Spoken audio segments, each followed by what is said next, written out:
Hello and welcome to the Business Talk podcast. I am your host Deepak. Let us extend a warm welcome to Professor William Pietersen as he joins us on our podcast. Professor Willie, a Rhodes Scholar from South Africa, holds a distinguished career spanning law, international business, and academia. After earning his scholarship to Oxford University and practicing law, he transitioned to an international business career, serving as a CEO of multi-billion-dollar companies including Liver Foods, Seagram USA, Tropicana, and Sterling Winthrop's Consumer Health Group. In 1998, Professor Peterson joins Columbia Business School as professor of the practice of management, where he specializes in strategy and leadership during times of change. His innovative strategic learning framework has become a cornerstone of Columbia's executive education programs and is widely adopted by leading global organizations. Professor Peterson has served as a teacher and advisor to numerous global companies, including Aviva, Bose& Lomb, Boeing, Deloitte, Ericsson, ExxonMobil, Novartis, SAP, and the Girl Scouts of the USA, contributing his expertise to drive transformative growth and leadership excellence. In this episode, Professor Willie will share profound insights from his widely acclaimed book, Leadership, the Inside Story, Time-Tested Prescriptions for Those Who Seek to Lead. Professor Willie, it is truly a pleasure to have you with us today. It's my pleasure, Deepak. Very nice to talk with you. Thank you. You describe leadership as an unending journey of learning, adaptation, and growth. What pivotal moments from your career shape your philosophy on leadership? Well, it's a very interesting question that you ask because I have this strong philosophy that we learn our way to success. It's not bestowed on us automatically. I guess we're all born with a certain inherited baseline of capability, whether it's in sport, interpersonal relationships, leadership, whatever it may be. And our life's journey is to work upwards from that inherited baseline and improve over time through experience and through what I call deliberate learning. And that's an unending journey. And the reason it's an unending journey is because the external environment, which we have to contend with, is constantly changing, and we have to constantly adapt to it and adapt our leadership style and our leadership approach and priorities in order to be fit for purpose in a changing environment. So I've been very lucky in my life, Deepak, because I have had what I would call a wonderful laboratory, learning laboratory. Right from an early age, I went to an all-boys school in South Africa and was taught the fundamentals of courtesy, respect, and that the foundations of our character ultimately define who we are. And that was a big point of emphasis. It was not just about learning.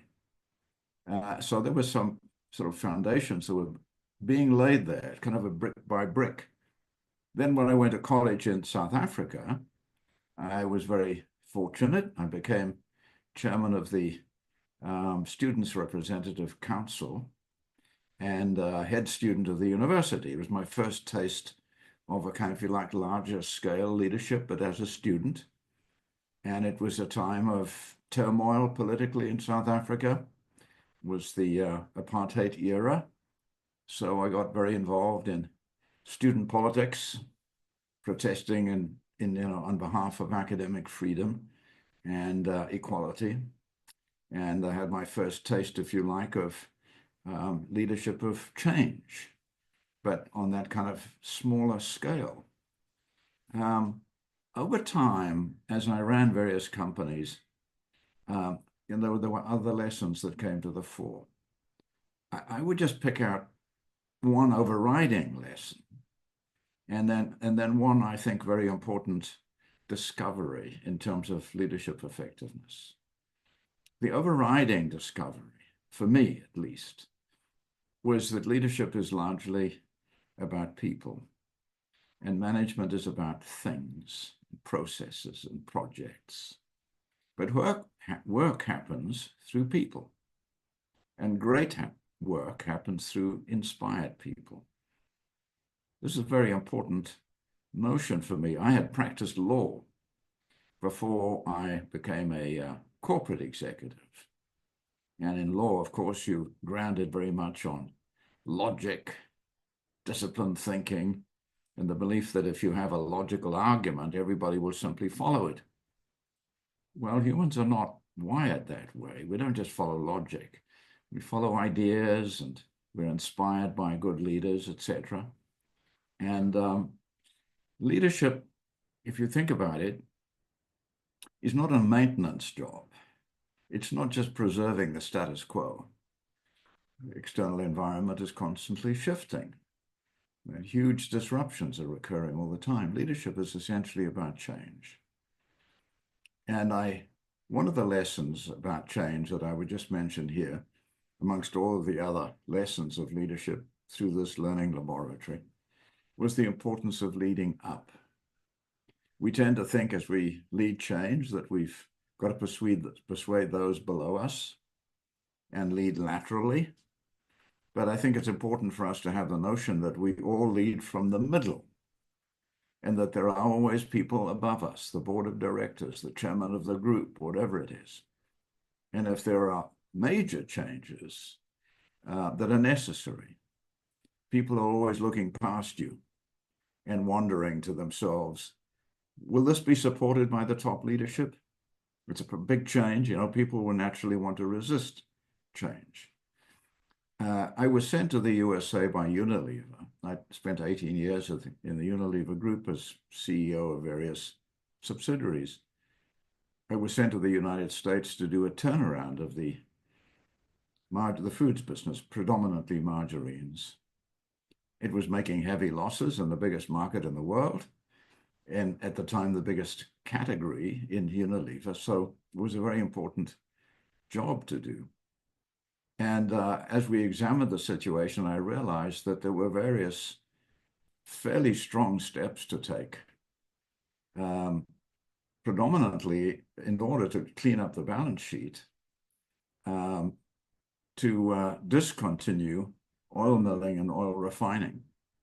We'd buy our soybeans, we were vertically integrated, and this was very, very heavy, very asset heavy. And I determined that there was a better business model by outsourcing the oil milling and oil refining and buying refined oil from third parties and being, asset light. Now, there was a strong, almost religious belief in Unilever that the quality of the end product was so strongly dependent on our own ability to refine oil that this became a kind of an article of faith. And so when I developed this approach, the people that I was working with in New York said, the people in London, the headquarters, will never support this because of this kind of approach, this article of faith. We've been living with this underlying assumption without it being tested for many years. I flew over to London and said, well, will you allow me to do an experiment? And we'll outsource, we'll do it for 3 months. We'll keep the refinery and the oil mill. I won't subtract it until we're sure. And we'll test it, and you can send scientists along to help me with the testing to make sure the quality is preserved. And it was through that demonstration that the quantity could be preserved, that we could eliminate those assets, that we ultimately received approval. And it made a colossal difference in the set of beliefs of the people within the USA company, that it's being supported from the top. This can work. It's been proven, and it did work, and it helped the turnaround. But the big lesson for me there, and that I bear in mind ever since that time and advocated in my consulting work, is if you're doing a major turnaround, a major change, you will have resistance. That is inevitable. People don't like change. They prefer the status quo. And make sure that those above you are sponsoring the change, demonstrably so. So there was a big lesson for me. It's about people, it's about change, and make sure you have sponsorship from above when you embark on a big change effort. A few of the critical lessons I've learned. Professor William, your journey is very, very inspiring. Your book emphasizes ideas with energy that are practical and actionable. Could you share a specific concept from the book that has had a transformative impact on leaders you have worked with? Yes, the idea, I think, that was a surprise to many people I work with in my consulting role, um, was that we need to pursue simplicity and that complexity will paralyze an organization. But simplification involves subtraction in order to focus very clearly. Over time, we accumulate products, services that just linger in our portfolio, never get re-examined. And as Peter Drucker advocated, every 3 years, every product and activity in a company ought to be put on trial for its life. And I've developed a matrix that enables us to allocate profitability and growth potential for various products. And there's always in the bottom left-hand quadrant in this matrix, a box I call the dog box. And that contains products that are much lower in profitability than the benchmark requirements, lower than the cost of capital in profitability, and lower growth than the market growth. And I persuade people that there are only three choices for the products in the dog box. And that is, discontinue, sell, or fix. And if there hasn't been a fix for the last 3 years, there probably isn't one. And I persuade people to subtract. Now, whenever you subtract something, you're interfering with a love affair, because there are people who are in charge of that product or service that are passionate about it and are in love with it. And you have to understand that human dimension and demonstrate that the analysis you've done is utterly fair, objective. It's nothing to do with the people, and then make sure you take care of the people involved in those products and services. I found that's the hardest thing to persuade people to do, even the very top leadership of organizations. And I've often found myself, so let's go out to dinner, and sitting there trying to persuade. Trust me, I think this will work. We can demonstrate it over and over. So I think the power of subtraction is underdeveloped in the kind of thinking of leadership today. Focus wins and complexity paralyzes. I think that's so I have a little mantra about success in a changing environment. Subtract first, then multiply. Very insightful. Professor, the analogy of applying Darwin's theory of evolution to competitive strategy is fascinating. Can you elaborate on how leaders can harness this principle to drive success? So say it again, please, Deepak. I didn't quite follow. The principle of what? Sorry? Of Principle simplicity? of Darwin's theory of evolution to competitive strategy. Okay. Evolutionary theory, right? Yes, correct. It's a very interesting thing. Sometimes we have freedom of choice in terms of what we do. On other occasions, we're bound by rules that we can't change. We have to abide by the rules. Like gravity is a rule. It's not a choice. So if I throw a ball up in the air, I can't say, well, my choice is that it stays up there. It will fall down. We have to live within those rules. The same thing is true of evolutionary science. And it's a major teacher for us. That if you look at survival in nature, it depends on the adaptability of individual organisms and their ability to generate favorable variations over time. And if you can't do that in nature, then you become extinct. And 99% of the species that have ever existed are now extinct. Now, the same principles apply in human organizations. They're either able to adapt successfully to an ever-changing environment, or they too will become extinct. Now, here's the difference. In nature, these changes are random and blind. They are not thought through as a deliberate approach. plants, trees, animals, etc.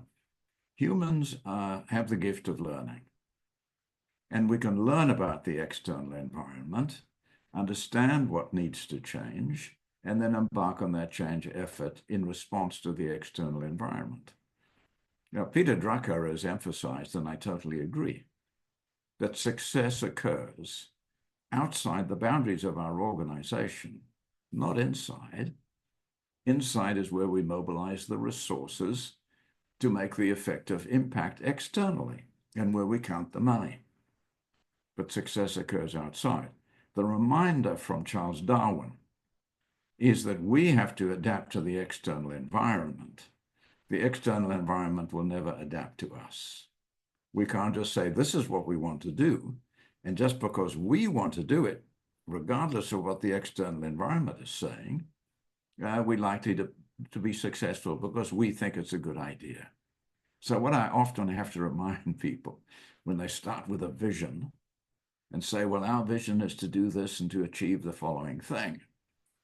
The reminder, and it's a harsh reminder, is the external environment doesn't care what you want to do. The external environment cares only about the benefits that it will receive, your customers predominantly and other stakeholders, in order to survive. And if you don't meet those requirements, you can't expect to survive. Unfortunately, our track record, excuse me, is very poor.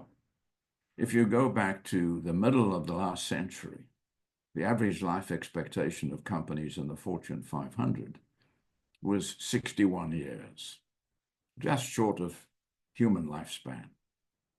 The latest studies by McKinsey show that the life expectation of large companies on the S&P 500 is now 18 years. Companies are dying as teenagers, no longer as mature adults. This is a frightening statistic, and that track record needs to be addressed by being more effective at responding effectively to the external environment. I think that's the biggest single challenge we face. And it's hard. Outside-in thinking is not a natural phenomenon. Typically, the natural instinct is think inside out. That's the most dangerous thing we can do in leading an organization, is to think inside out as opposed to outside in. Professor, in your book, you highlight the importance of asking the right questions to solve business problems. What advice would you give leaders to develop this critical skill? Yes, everything we know comes from a question somebody asked. Knowledge doesn't just drop out of the sky. Even Charles Darwin, and I've really looked closely at this whole science of evolution.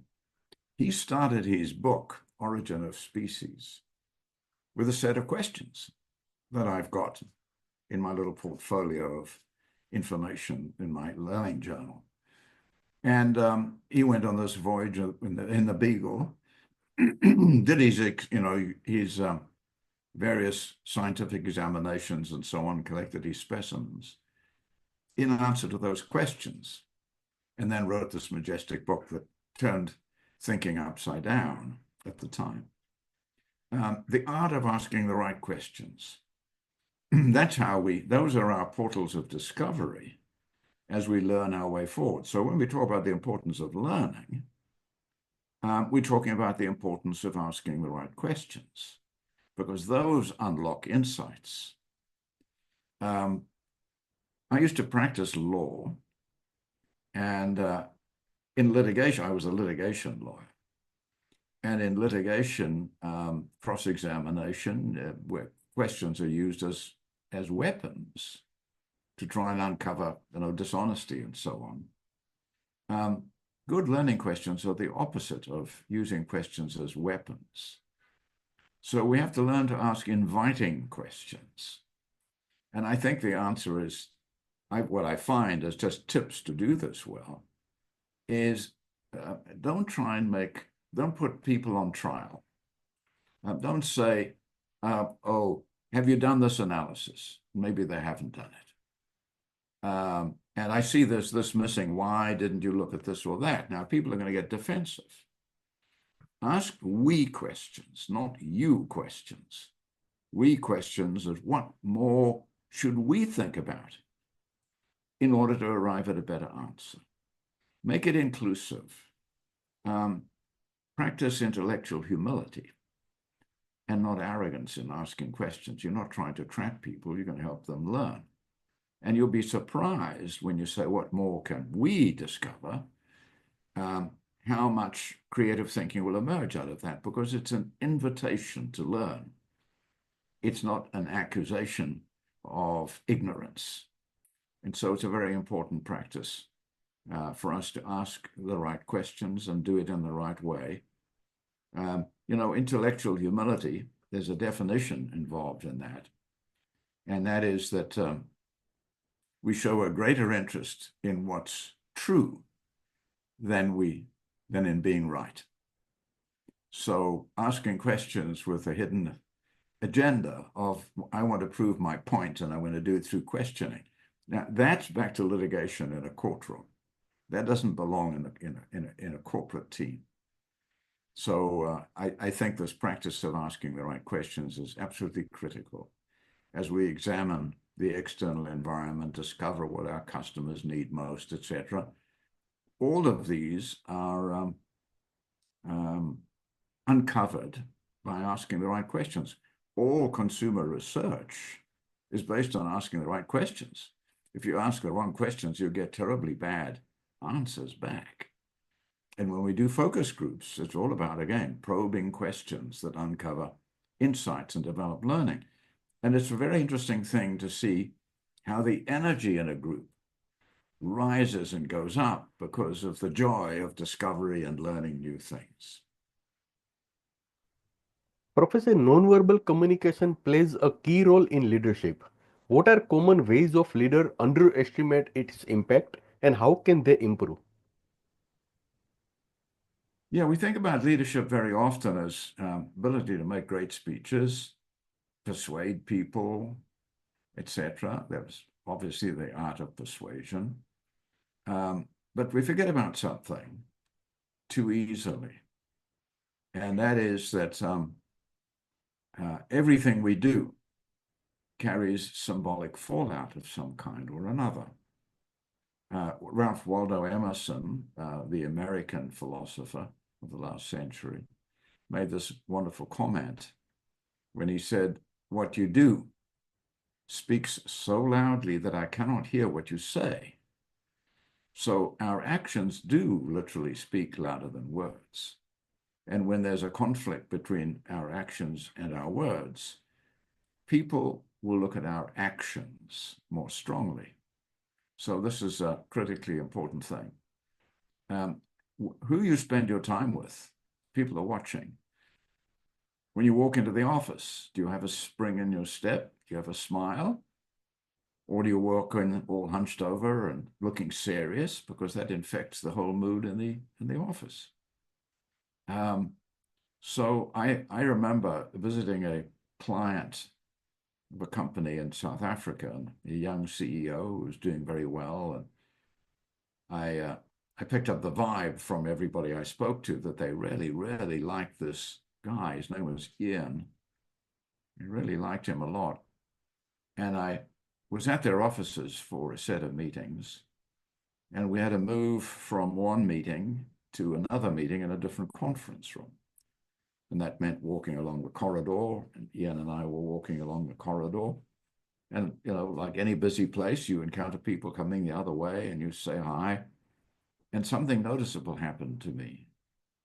And that is that he stopped with every single person that came by and had a brief word with them, a personal word with them, that showed that he knew who they were as individuals. He might say, "Oh, I know you played a soccer game last weekend. How did it go?" Second one, "I know your wife has been ill. Is she feeling better now? Glad to hear it."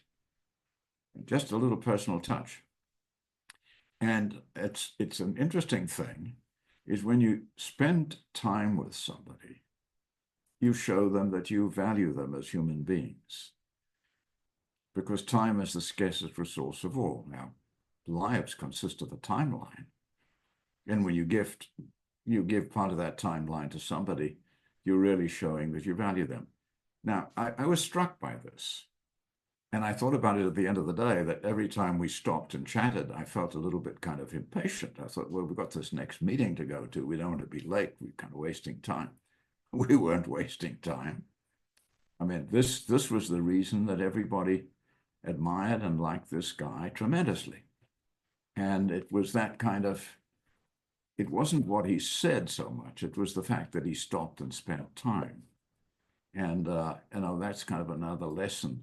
Simple one, but I think a vital one that illustrates that it's about people. Leadership is about people, and symbolism matters. And the symbolism conveys a story. It conveys a set of values and an attitude to the people you seek to lead. I'm going to put on a different pair of glasses because these go a little bit dark in the bright light. I hope that's better. Yeah, so I think thing to remember, and it's sometimes hard, in a busy life and under a lot of pressure, is everything you do is symbolic as a leader. And don't forget that everybody is watching. Trust is a cornerstone of effective leadership. Could you elaborate on 5 crucial characteristics of a leader must have to earn the trust of others?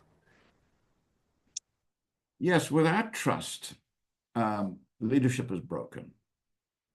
And, trust can be broken in an instant and can take years to repair. We just look at what's happening within the Boeing company right now, where the company has created a number of mistakes, despite the fact that, as you probably read about in the press, they had 2 plane crashes, and then a door flew off the fuselage in mid-flight, and all due to lapses in quality, and all due to cutting corners and pursuing profit and efficiency rather than safety, which had been a cornerstone of Boeing for many years. And engineers had tried to send the message up the line, pointing this out and saying, we need to pay greater attention to this. Sooner or later, something bad is going to happen. The message was never really acted upon by the senior leadership.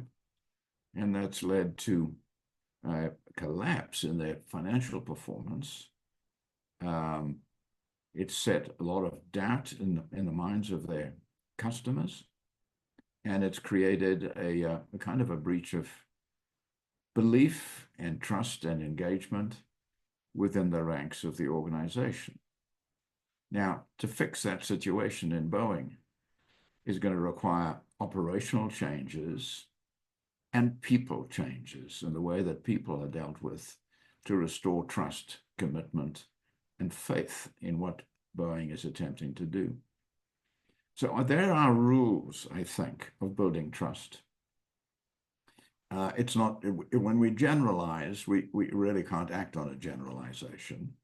You can't act on a generalization with your team to say, we got to make sure we build trust in this organization. Go ahead and build trust. And people sit at their desk and say, what do I do now?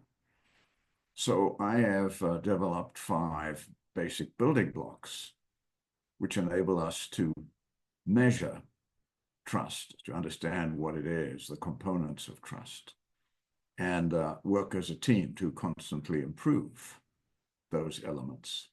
And briefly, they are the following. People will trust you if you can demonstrate the following things. First one, I understand your needs. There's an ancient wisdom that says, seek first to understand before being understood. And people feel valued when you really take a lot of time to understand what their needs are. So, well, it's you first. I'm here to serve your needs. I need to understand them, have deep conversations about that. Now, that alone is not enough. You have to demonstrate that you've got the skills to meet those needs and train your team constantly to meet those needs. all very well to understand customer needs and say these or those things are important, but you've got to build the competencies to deliver against that, understand your needs and the skills to solve your problem. Third very important building block is to demonstrate that you care about their success.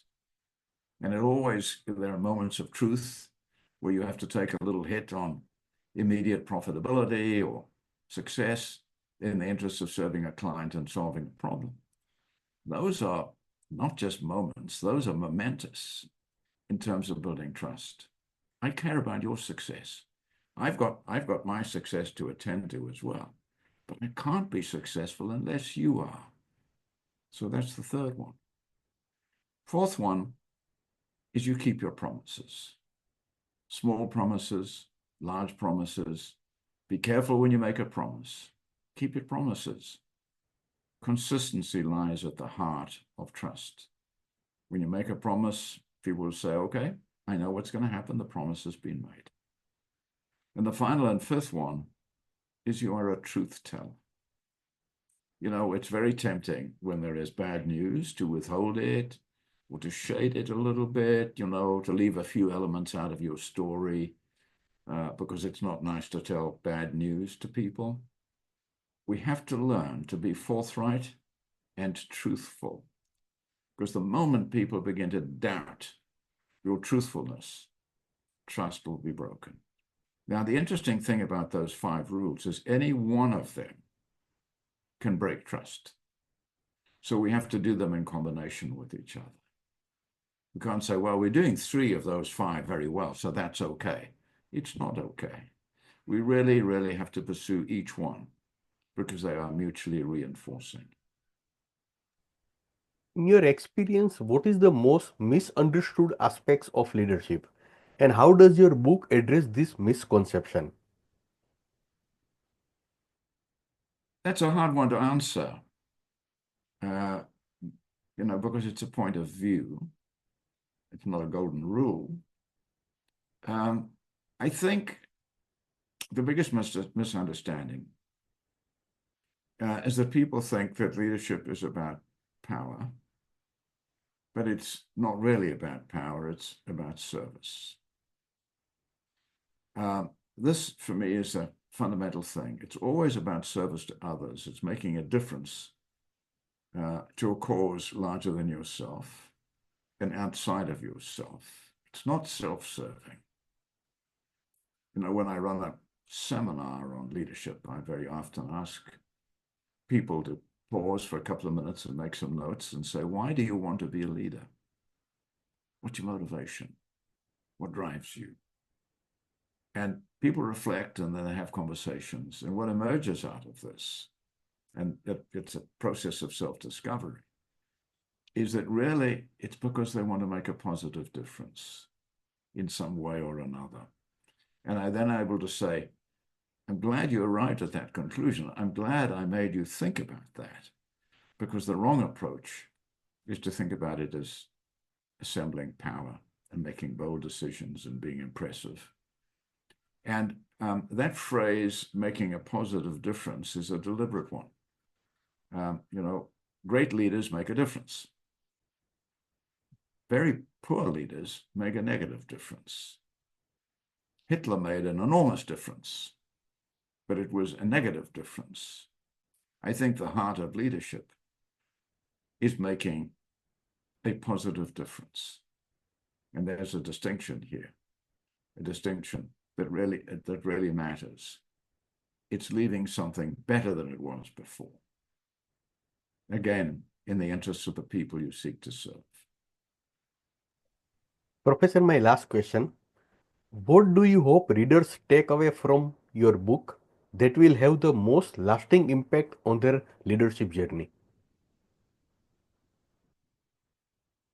Well, number one, it's about the people. And always bear that in mind. It's a people pursuit. And it starts with you. I have what I call the 3 domains of leadership, the ways that we can think constructively about the components of leadership. It's a big subject, leadership. And leadership exists in many settings. There's national leadership. There's leadership in the military. There's organizational leadership in business. There are roles we take on in our families. Parenting is a form of leadership, for example. Community service is a form. It's a universal concept, leadership. And it always starts within ourselves. So my 3 domains of leadership that help us think about this is number 1, leadership of self, deep self-knowledge, being utterly clear on the principles that govern our actions and inspire others, being authentic and transparent. That's permission to lead. As Confucius said, to be a leader, you must first be a human being. Second domain of leadership is strategic leadership, making sure the organization has a clear sense of direction, a winning way, and a shared set of priorities for success. Third domain of leadership is interpersonal leadership, bringing out the best in others and building an organization where everybody brings out the best in their colleagues. And that's a trust-based relationship as well. So I think to approach leadership in a constructive, deliberate, thoughtful way, we need to be mindful of those 3 domains of leadership. And the first domain, leadership of self, is where it all begins, is what Marcus Aurelius, the Roman philosopher, called our own personal command center that drives our actions through a sound set of principles, again, that govern our actions, make us consistent, and make us authentic and transparent. That's job number 1. Professor William Pietersen, thank you for joining us today and for offering such impactful insights. We are grateful for your time and the wisdom you have shared. Thank you so much once again for joining today. Deepak, thank you very much. I've enjoyed chatting with you. Thank you.